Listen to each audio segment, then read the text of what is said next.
इहो बड़ा दबंग किस्म का प्यार करे वाली हो, बड़ा ढिठाई करत हो। कहे छोड़े के कैले टराई तो तोर पिटाई करा दे थाना में। वाह भाई वाह, एहू से नहीं संभारे में ये भी तो जहर मिला दे खाना में। बड़े गुंडिन माहौल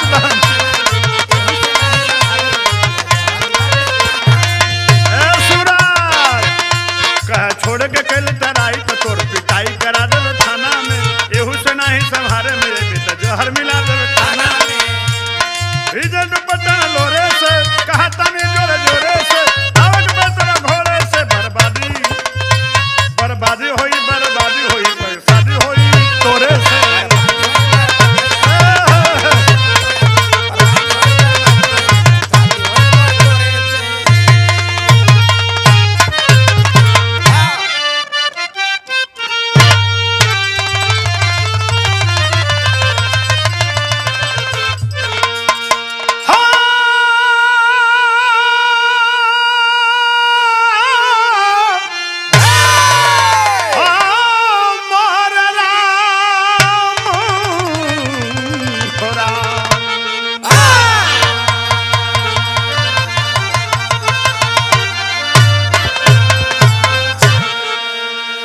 विराट हृदय सम्राट श्रोता सज्जनों, मैं डॉक्टर मन्नू यादव और साथी हारमोनियम पर विजेंद्र कुमार जी, ढोलक पे सूरज मुन्ना, करताल पे बाबू अरविंद सिंह और झांझ पे चंचल यादव राम जन्म कवि।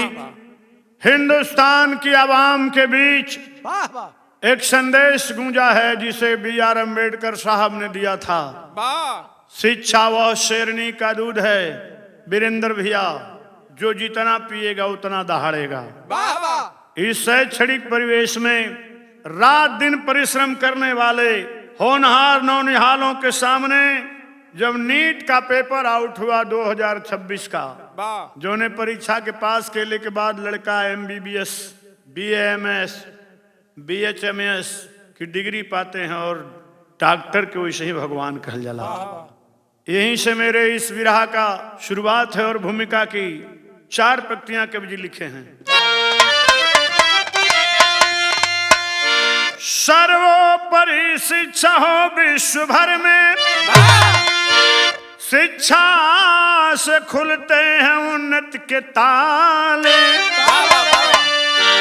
जिस देश में शिक्षा पर जोर ज्यादा, वहां के नवयुवक हो जाते निराले।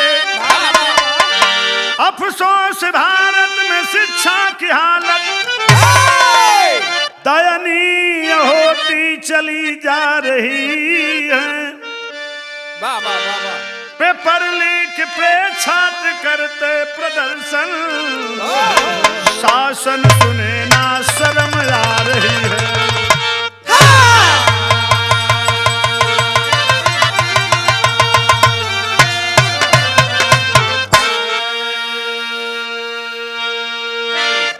आज हालात साल 2 साल 3 साल 4 साल तैयारी करता है आदमी, किसी का खेत बिकता है, किसी का गहना गिरवी रखा जाता है, किसी का मकान गिरवी रखा जाता है, कोई दबा कुचला गरीब परिवार का आदमी है और पेपर आउट। बहुत तैयारी किया, ओवर एज हो गया, फिर एज परीक्षा कब होगी, शुचितापूर्ण कैसे मिलेगी व्यवस्था।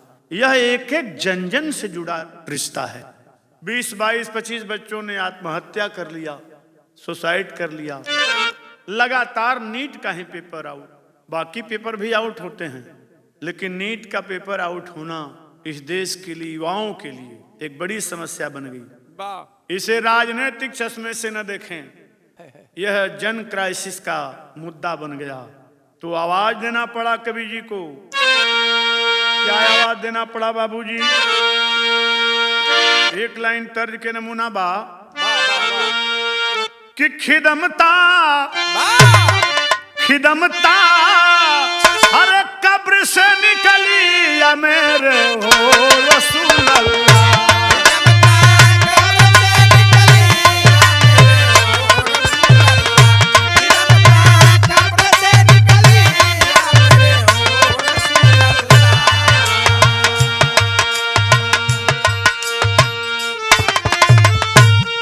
लेकिन भाव बड़ा ओजस्वी लिखे हैं कवि जी। क्या लिखे हैं मुन्ना? जवानी जवानी जाती है जिस ओर जमाना उधर ही जाता है। जवानी जाती है उस ओर, जवानी जाती है जिस ओर, जमाना उधर ही जाता है। अरे जवानी जाती है जिस ओर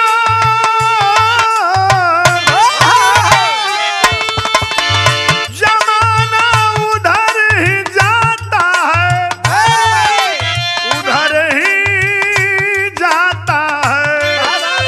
अरे कौन है कितने पानी में पता अक्सर लग जाता है। कौन है? कितने पानी में पता है, कितने पानी में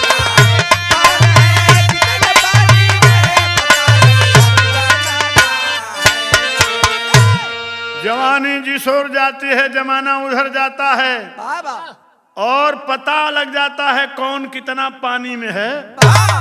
बाबूजी, कवि की यही परिकल्पना है।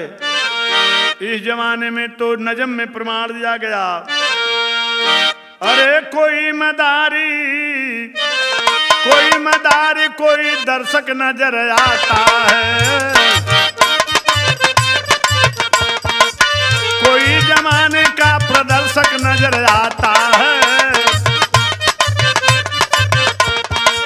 सांप छछुंदर की लड़ाई का ऐलान हुआ।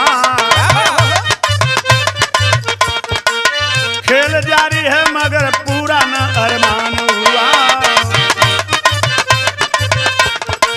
सहन अब ना होगा दिल पे लगे खरोच हुए। इसी के चलते आज देश में काकरोच हुए। छात्रों की बिथा सब पे हो रही तपस्या है। देश में पेपर लीक की निस दिन समस्या है। सुलगती चिंगारी अंजार भी बन सकती है। यही सुई कहीं तलवार भी बन सकती है।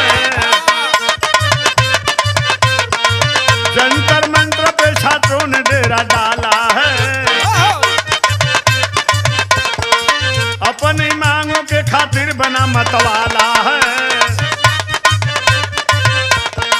20 जुलाई का दिन काला कहा जाएगा। 20 जुलाई का दिन काला कहा जाएगा। कारवां बढ़ रहा है अब नहीं रुक पाएगा।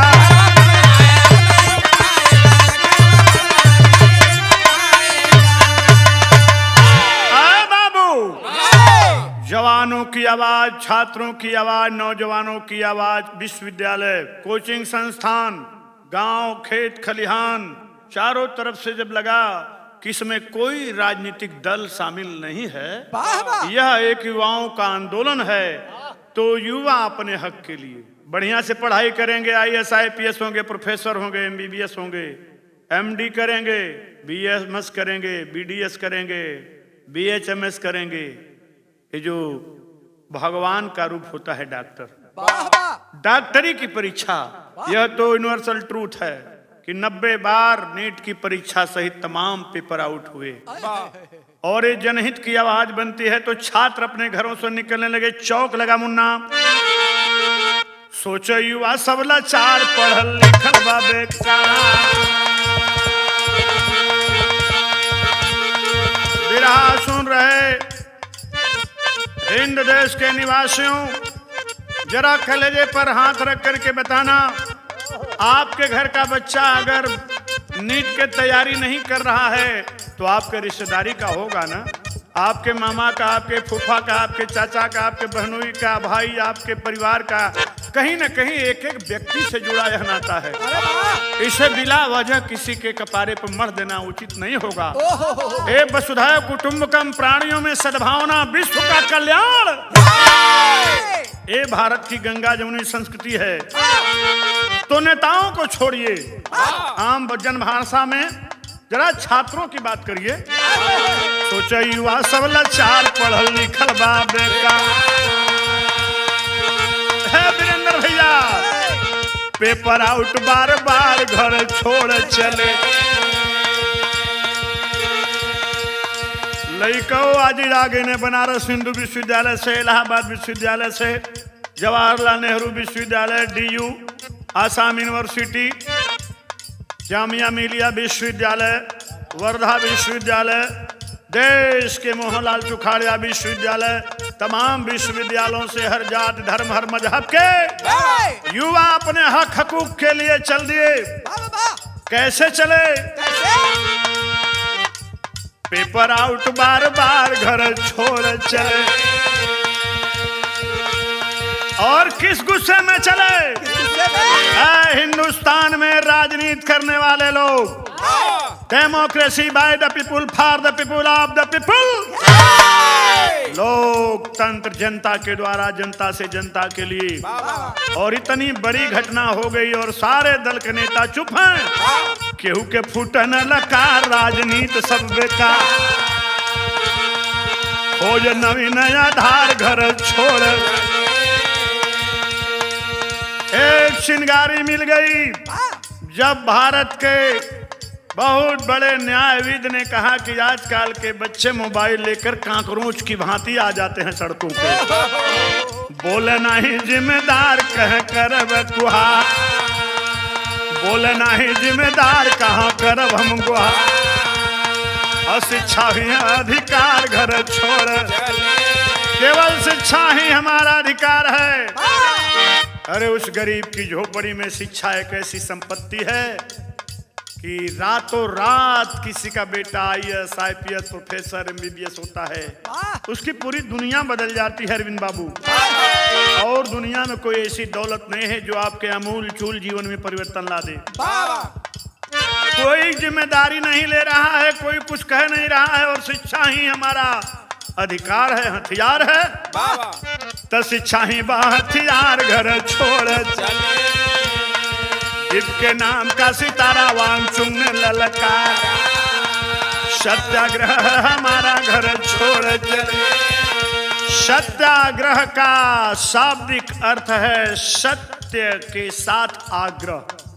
कि अगर इतनी बड़ी धांधली हुई है, गरीब मजलूम मासूम के घरों के बच्चों के साथ नीट का पेपर आउट करके हर समाज पर, हर वर्ग के बच्चे पर चोट पहुंचाई गई है, तो इसके लिए दो नाम मिल गए। एक अभिजीत दीप के और दूसरा वांगचुंग। वांगचुंग जी का इतिहास है, इनके पिताजी जनजाति का दर्जा दिलाने के लिए अपने प्रदेश में धरने पर बैठे थे। 11वें दिन उस समय की तत्कालीन प्रधानमंत्री आयरन लेडी श्रीमती इंदिरा गांधी जी ने जूस पिला करके उनका अनशन तोड़ा था।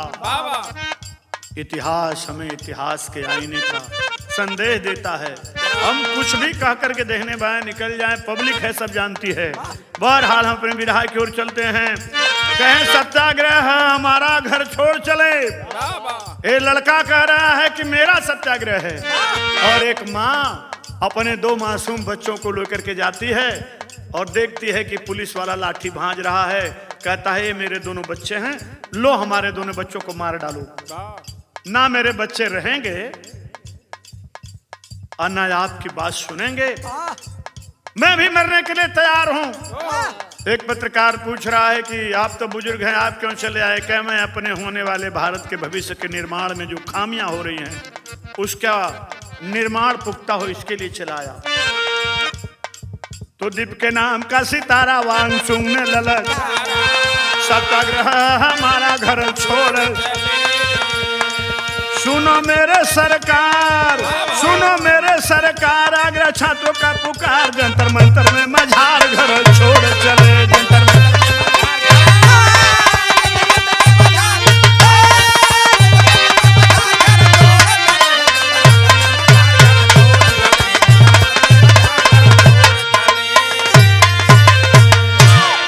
सुनो मेरे सरकार, आग्रह छात्रों की पुकार, जंतर मंतर के मझार घर छोड़ चले। अचानक 19-20 जुलाई को छात्रों का हुजूम उमड़ा है बाबू। तो तर्ज लगल मुन्ना, गजब के रूप तोहार गजबे सूरतिया तू कौलो न हो।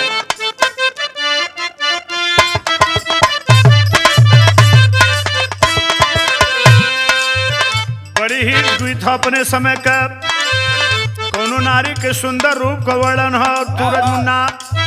गजब का रूप तोहार गजब सूरतिया तू पवन न हो।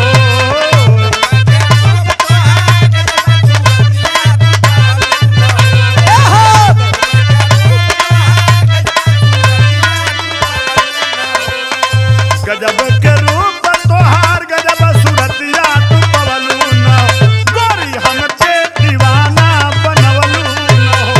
गोरी हमके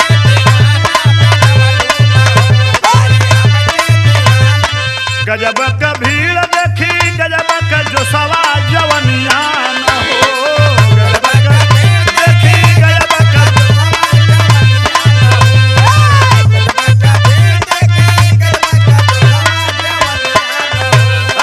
गजब का भीड़ देखी गजब का जो सवा जवनिया न झूठे लगल देखा लड़का पुरनिया न हो।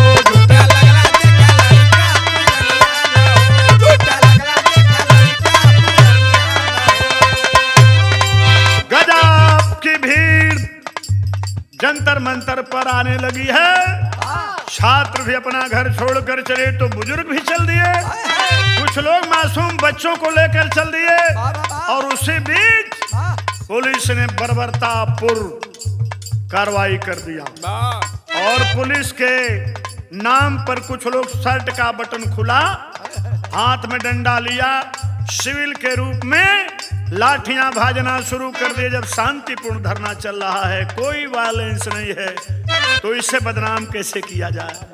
और कुछ लोग तो बताते हैं कि एक खास संगठन के लाठीबाज लोगों ने आंदोलन को बदनाम करने के लिए कि पुलिस सादी वर्दी में आती है। लेकिन होता है क्या बाबूजी, अरे सब ही सोचत बात मुद्दा जरूर।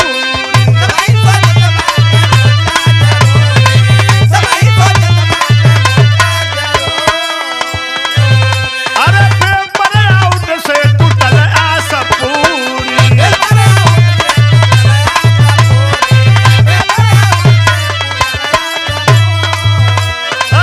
भरे जे कोई कोई के बिकल बा खेतवा मकनिया न हो। भरे जे कोई कोई के बिकल बा खेतवा मकनिया न हो।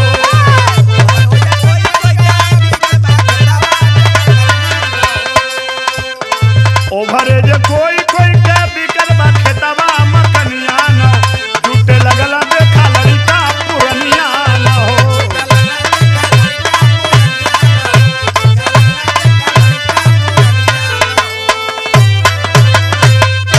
किसी का लास्ट चांस था, इसके बाद बेचारा ओवरेज हो जाएगा। किसी का घर गिरवी है, किसी ने माँ के गहने को बेच करके नीट की तैयारी की है। गरीब पिता चिंता में उसके गाल मुंह बैठ रहे हैं, आखिरी मौका था। कितना बड़ा घृणित कार्य है। आप चाहे जो भी तर्क लगा लें, लेकिन पेपर आउट हुआ ना, तो इस पेपर आउट होने का कोई तो उत्तरदायित्व होगा, किसी की तो लायबिलिटीज बनती होगी। आखिर यही तो बेचारे सब बात कर रहे थे, यही मांग कर रहे थे। कवि ने संकेत किया है,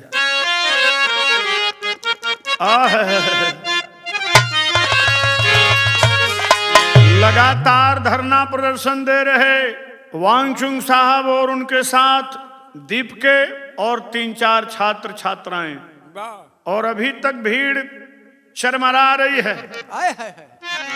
अभी प्रशासन शासन की ओर से इस्तीफे पर कोई बात नहीं हो रही है, लेकिन धीरे धीरे निंदा चारों तरफ शुरू हो गया। तो कवि जी ने एक लाइन इशारा किया है,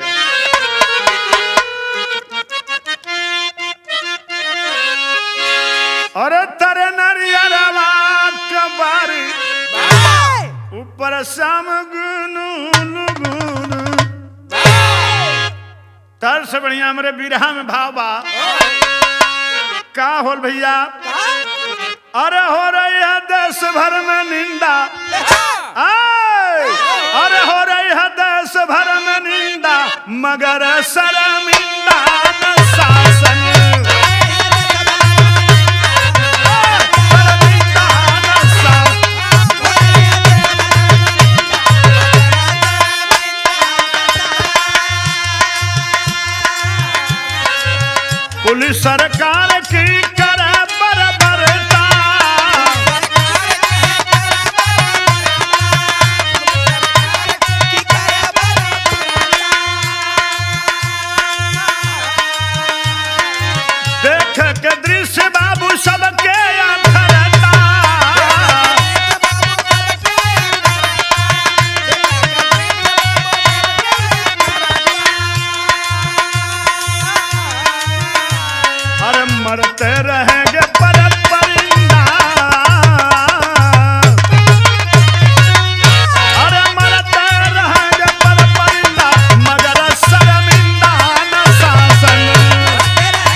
प्रतियोगी परीक्षाओं की तैयारी करने वाले छात्र कीड़े मकोड़े परिंदा हैं, ये मरते रहेंगे।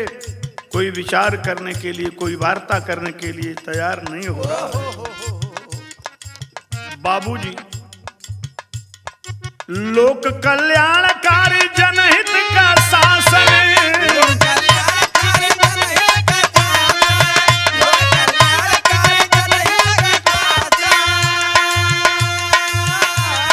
भले घर घर बटत बाट राशन,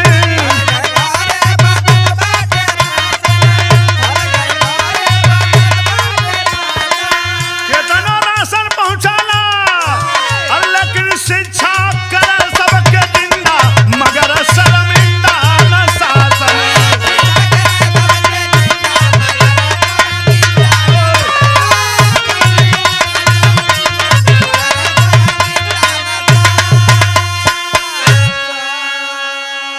मृत प्राय जीवन में शिक्षा है एक ऐसी संजीवनी है जो उस व्यक्ति को जिंदा कर देती है।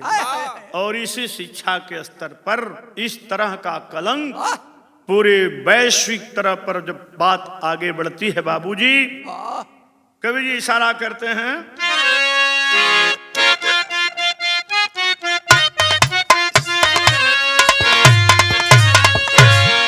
बड़ी पुरान गीत है सूरज, समर के हाथ लगैया मुन्ना, सुनत बड़ा उड़ान भरत हुआ आजकल, यही में तार फरियाद है। अरे अच्छा सिला दिया तूने मेरे प्यार का, यार नहीं लूट लिया घर यार का।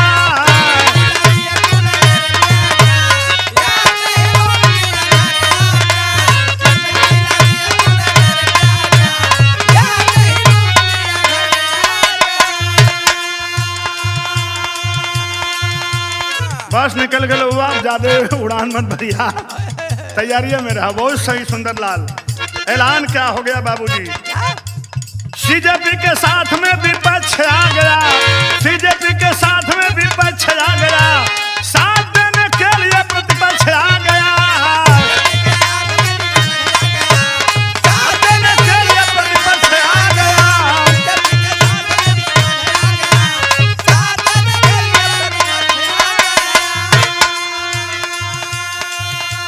दिखाइया जब छात्र जुटे लगला, तब विपक्षी नेतन के भी कीड़ा लगल काटे। अब वही में अपन अपन राजनीति साधे खातिर हो लोग गोलियात हुआ। मैं पहले ही बताया कि लोकतंत्र जनता के द्वारा, जनता से जनता के लिए। आखिर वहां जाने वाली भीड़ यूनिवर्सल भीड़ थी, सभी लोगों को मत देने वाले लोग थे। स्वयं छात्र बता रहा है कि मेरे पिताजी तो फला पार्टी के पदाधिकारी हैं, लेकिन मेरे पिताजी इतने बड़े आदमी हैं कि मुझे रोक रहे थे कि तुम मत जाना, चलो घर में अथाह पैसा है, दौलत है, तुझे क्या पड़ी है। अरे उस छात्र की बात सुन के कलेजा मुंह पे आ जाता है। वो नौजवान कह रहा है कि ए पिताजी, जब आप मुझे ऐसे रोक रहे हो तो कोई 4 करोड़ देगा, कहेगा कि अपने बच्चे को मार दो, तुमको मैं एक पद देने वाला हूँ, तो आप वहां भी समझौता कर लोगे। मेरे पास अथाह पैसा है, लेकिन मेरे भाइयों के पास झोपड़ी भी नहीं है, उनके लिए मैं जा रहा हूँ। देश का हर युवा अपनी मांग पे अड़ा है, मांग पे अड़ा है। अरे हौसले के साथ जनता मंतर पे खड़ा है।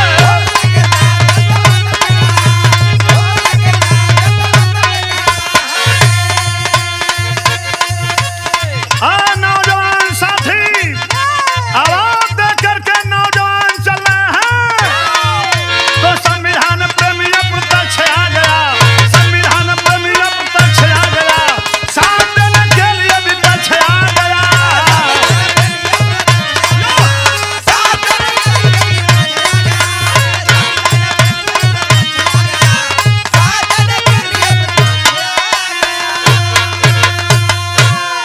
गर्मा गर्मी होने लगी, सत्ता पक्ष के लोग विपक्ष के लोग आमने सामने। होता क्या है बाबूजी, तो सोनम वांगचुक जी को अस्तर से उठाए,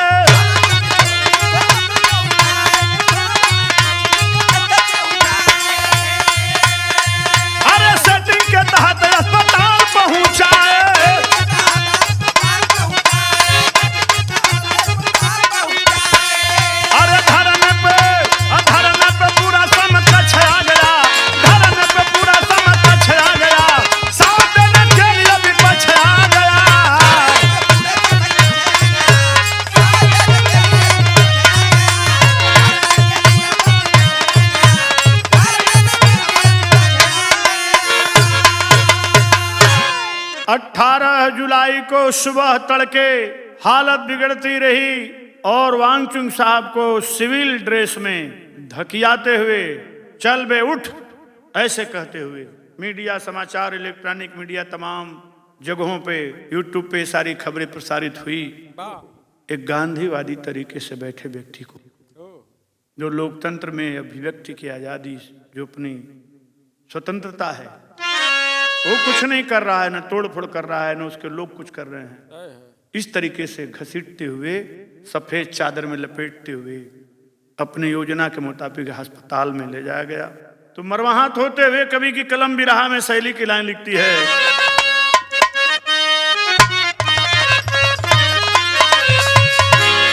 अरे शासन को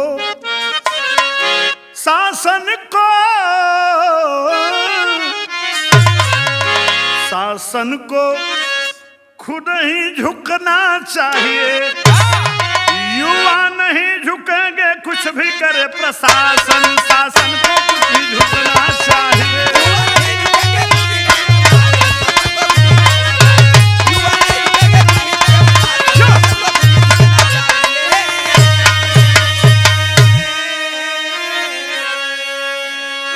युवा नहीं झुकेंगे कुछ भी करे प्रशासन, शासन को खुद ही झुकना चाहिए। यही लोकतंत्र की पृष्ठभूमि है।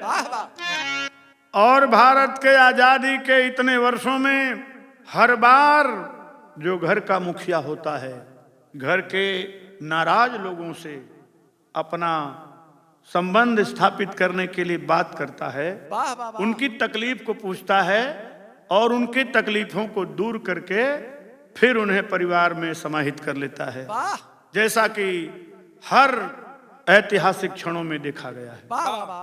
तो कवि जी चौक में इशारा करते हैं, जिस ओर जवानी चलती है उस ओर जमाना चलता है। युवा शक्ति ही राष्ट्र के सबसे बड़े मानवीय संसाधन हुआ करते हैं, और यही मानवीय संसाधन वीरेंद्र बाबू, कभी APJ अब्दुल कलाम हुआ करते थे, कभी सुब्रमण्यम स्वामी हुआ करते थे, कभी हमारे देश के गणितज्ञ रामानुज जी हुआ करते थे, कभी इस देश के महान नेताजी सुभाष चंद्र बोस जो ICS की परीक्षा पास किए थे, ऐसे विद्वत जनों सबके द्वारा युवा अवस्था को देखा गया है। स्वामी विवेकानंद भी युवाओं के लिए आगे आए थे और युवाओं का जोश, उनकी मुट्ठी सदैव काम आती थी। और देश के सामने इन युवाओं की बात एक ही है कि who is responsible in this case. NEET का पेपर आउट हुआ तो इसके लिए रिस्पॉन्सिबल कौन है? अब एक एक मंत्रालय के तो जांच होगी नहीं, तो जो मंत्रालय सामने है उसके मंत्री महोदय इस्तीफा दें। यही है लोकतंत्र में, ऐसी बातें लोग करते रहते हैं। तो इस्तीफा नहीं भी हो तो वार्ता तो हो सकती थी, इसलिए चौक लिखना पड़ा। वीरेंद्र बाबू, युवाओं की मांग यही, धर्मेंद्र प्रधान इस्तीफा दे, अब पेपर लीक करने वाले को करी सजा का लतीफा। अरे जितने पेपर लीक हुए हैं, अरे जितने पेपर लीक हुए हैं,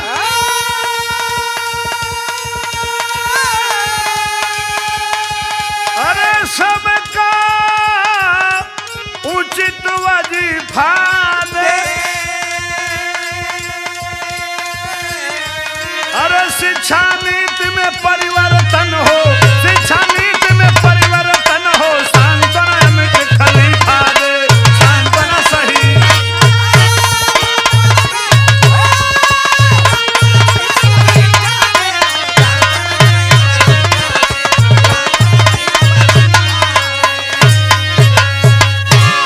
अब आवाज आ रही है, बाबूजी इस्तीफा इस्तीफा इस्तीफा इस्तीफा, we want justice, we want justice, we want justice. यही उन छात्रों की मांग है। तो घर में जब लड़का छरियाला बाबूजी रोवे लगला तो मालिक का मतलब हो कि ओके प्यार से समझा ले, उससे बात कह ले, ओकर बात मान ले। भाव कवि जी पहपट में लिखे थो इशारा बड़ा तगड़ा मुन्ना।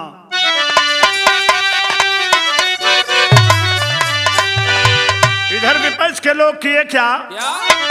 अरे पीएम निवास पर कुछ सांसद धरना हो गईला, चोट चपेट में नेताजी गिर गईला, धरना हो गईला।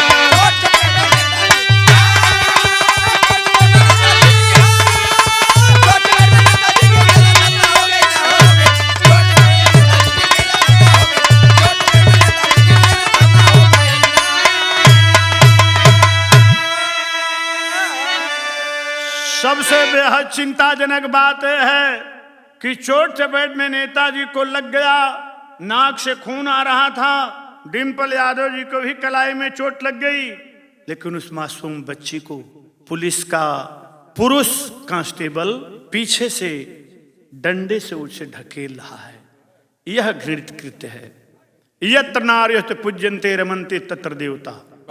जहां नारियों की पूजा होती है वीरेंद्र बाबू, वहां देवता निवास करते हैं। पुलिस के साथी आपके भी घर में बच्चे होंगे, आपका भी परिवार होगा। आज किसी बीएसएफ के जवान राहुल जी ने कहा कि मैं जंतर मंतर पे ड्यूटी करने नहीं जाऊंगा। उनके अधिकारी ने पूछा क्यों? कहा सर मेरा भी बच्चा नीट में बैठा था।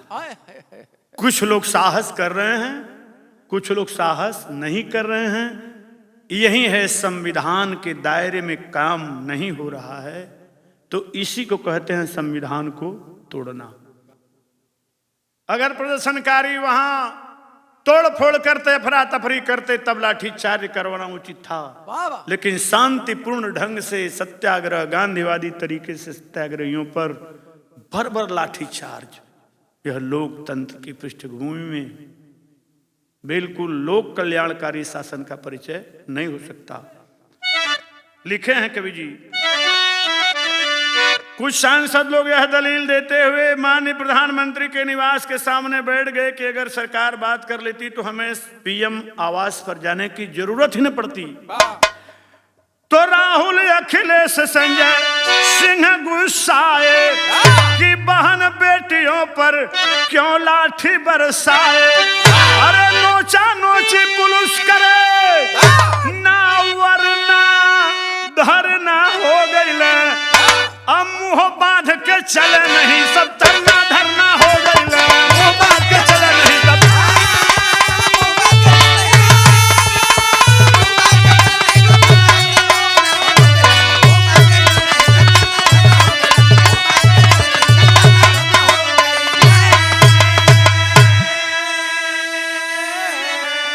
लड़कियां मारी गई, लड़के मारे गए। एक लड़का दोनों शर्ट खोल करके दोनों हाथ ऊपर करके करा, मार जितना मारना है, मार जितना मारना है, मार जितना मारना है।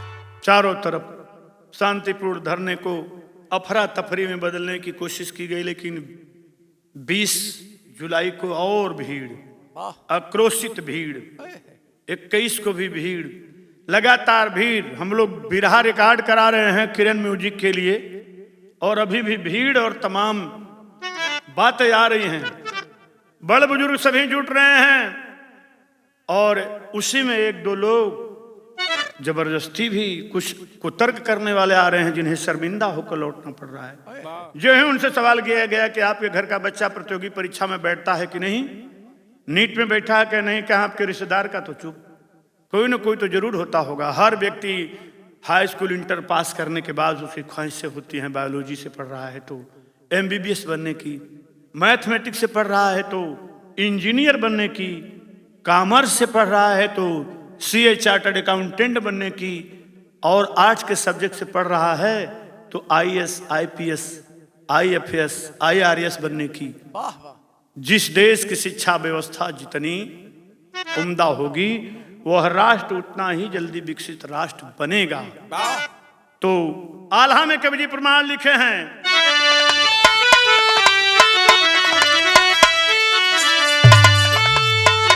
अरे जबरा मारा तड़बरा रोवहु न पावे। धर्म के भूला।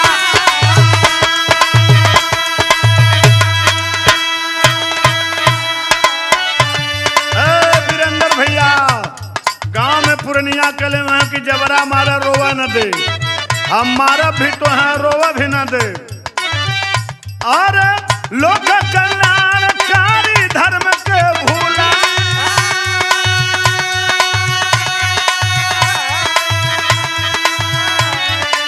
शांति सत्य ज्ञान पर लाठी बरसावा पुली। धर्म धर्म का बागल सब नशा।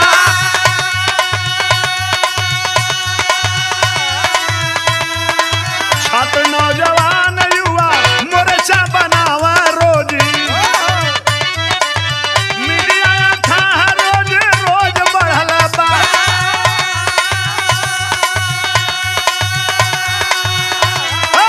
नित नित न्याय न्याय छात्र परिजन रोवा। अब ही तलक ना इस्तीफा भइल बा।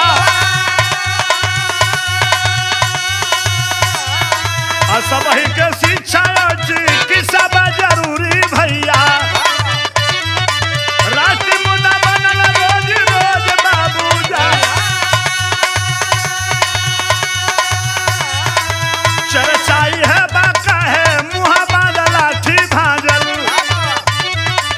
या तो कौनो संगठन वाले गइला।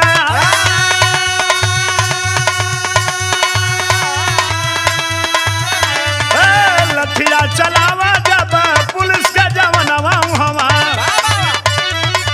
पूछ लोग कहाँ कौनो संगठन आल बा।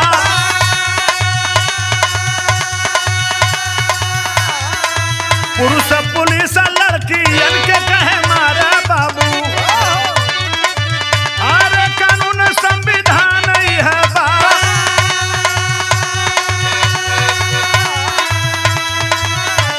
अरे शांति धरना पर कैसे लठिया चलावल गई। शांति धरना पर कैसे लठिया चलावल गई। अरे प्रस्ताव के कोनो मिलन जबा।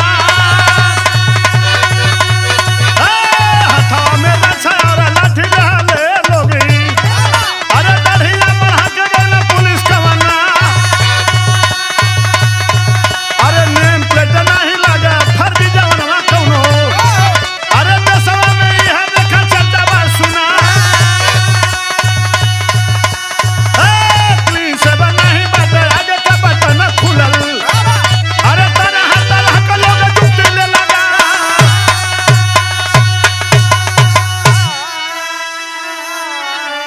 कुछ लोग बिना नेम प्लेट के थे और कुछ लोग दाढ़ी में थे।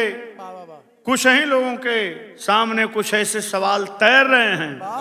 ये जनता इन प्रश्नों से भयभीत है और यहीं आगे भविष्य तय होना है इस देश का। तो कहना है बाबूजी बिरहा के आखिरी गीत खड़ी। सम माने बराबर, विधान मतलब नियम।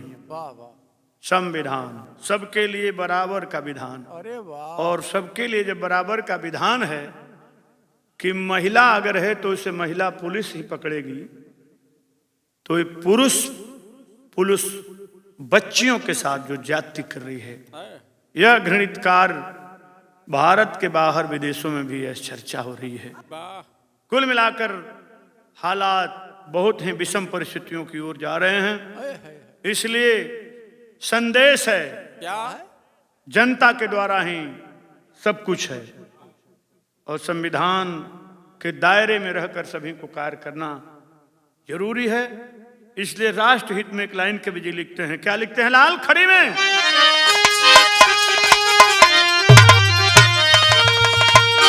अरे जनता से सरकार बनाई मान के परी।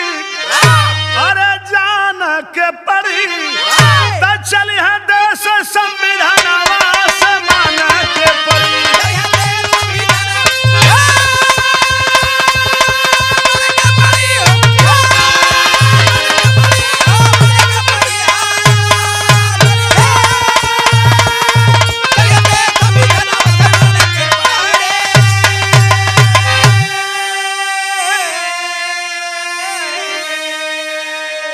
जनता से सरकार बनाई जाने के पड़ी, चली है देश संविधानवा से माने के पड़ी।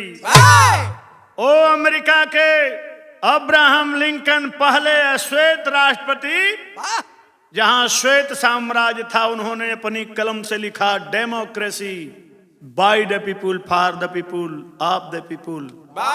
लोकतंत्र जनता के द्वारा, जनता से जनता के लिए। और आजादी के इतने दिनों बाद भारत के हालात भारतीय संविधान के अनुसार ही चलने चाहिए। कभी ने इशारा किया है वसुधैव कुटुंबकम की मर्यादा, प्राणियों में सद्भावना, विश्व का कल्याण, हर हाथ को काम, हर घर में खुशहाली, तभी ये भारत विकसित राष्ट्र बनेगा।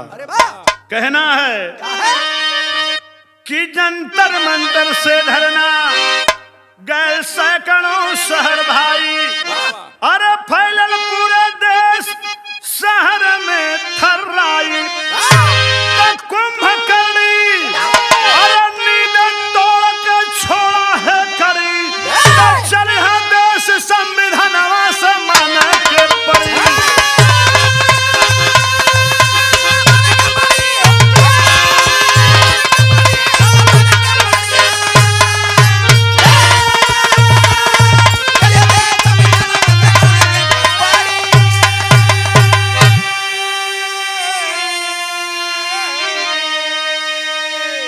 संविधान में निहित मौलिक अधिकार और उन्हीं अधिकारों के साथ साथ आपका सबका कर्तव्य, हमारा भी कर्तव्य है कि हम किसी राष्ट्र की संपत्ति को क्षति न पहुंचाएं, संविधान के दायरे में रहकर कार्य करें और भारत की मर्यादा को, मान को, सम्मान को आगे बढ़ाएं।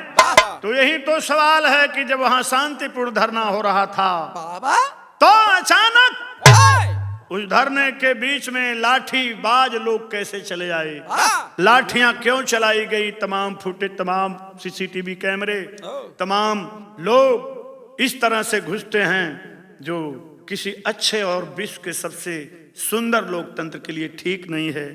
क्या लिखा गया है मेरे संविधान के ऊपर? हम भारत के लोग समता मूलक, समाजवादी, पंथ निरपेक्ष सरकार को अंगीकृत करते हैं।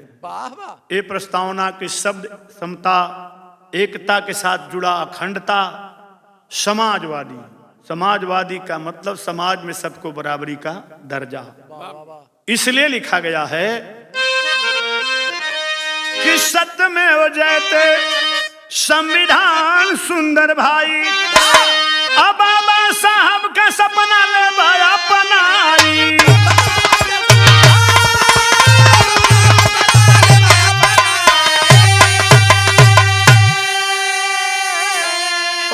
सपना क्या था बाबा साहब का? संविधान के दायरे में, संवैधानिक ढांचे में, संविधान के द्वारा सबको न्याय मिलना चाहिए। तो गलत राह के छोड़ा सच्चा राह पकड़ी, गलत राह का छोड़ा सच्चा राह पकड़ी, चल संविधान समाने के पड़ी।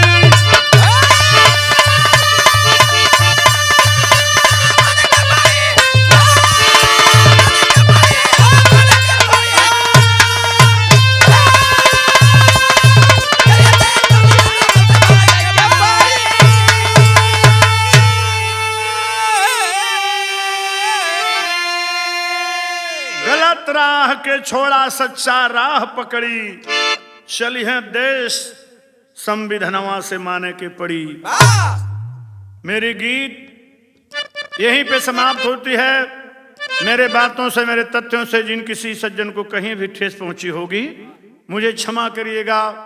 छात्र, नौजवान, युवा, किसान, मजदूर, गांव गिराव, चारों तरफ सर्वधर्म संभाव की जो ज्योति है जलती रहे और छात्रों को न्याय मिले। जिन छात्रों का नुकसान हुआ है उन्हें उनके नुकसान की भरपाई हो और यही कल्याणकारी शासन का उत्तरदायित्व होना चाहिए। इंट्रोडक्शन ऑफ डेमोनेस्टी, खानदान का परिचय। तो गुरु बिहारी गुरु गणेश नंदन राम जियावन, सुरक्षिधारे गुर्रमधारी विमल ज्ञान दे पा।